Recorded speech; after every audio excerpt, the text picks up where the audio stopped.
Broad, Archer, guys that actually like they dominate left-handers, or they feel like they get a good result against left-handers. And you look at Broad stats, it's amazing the difference between his left-handers and right-handers dismissals.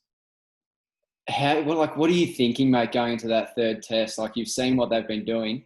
How are you preparing yourself mentally to try and get in this battle? Well, I was just happy to be playing. Like, I was at that stage, I was really confident. I'd come off the back of a good summer, and I was really chomping at the bit to get in the side. So I wasn't. I'd seen that he'd troubled Davey a fair bit, and Davey come off the back of a really good World Cup. So I knew it was going to be a challenge. And even after the first innings at Headingley, I got out to a pretty good ball from Jofra. So it's just one of those ones that you go, alrighty, I've nicked off, doesn't matter, get on with it with the next dig. And then,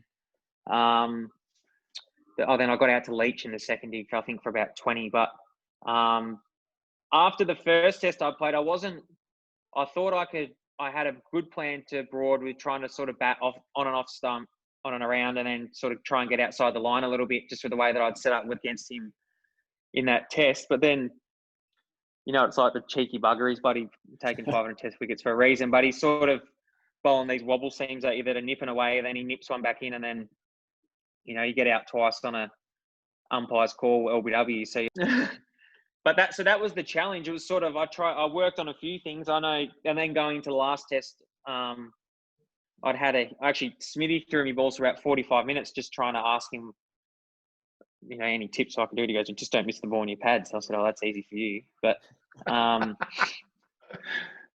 so it was just hard. Like, the way that I've been taught to play and I've grown up to play in sort of the Australian way is to stand there and hit the ball back down the ground.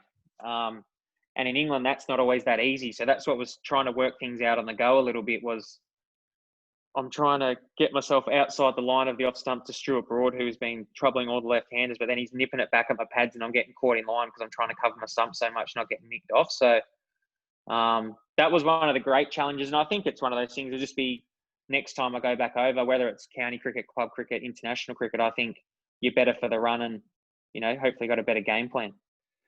And I reckon the tough thing is, Harry, is you went to Smithy, but you probably couldn't go to Dave, because just about every innings, Dave was trying something different.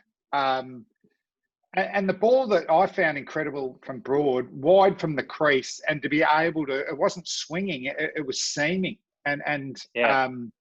So both of you were trying to cover your stumps and you still had that ability to seam it away. It was incredible. Yeah, I remember speaking to Davey, just asking what he was trying to do, and he was saying the same sort of thing. Obviously, he averages nearly 50 in Test cricket, so he didn't have too much to worry about. That's what I said to him. I said, mate, you'll be fine. You go home and make a million runs, but I'm trying to keep you spot in the side. But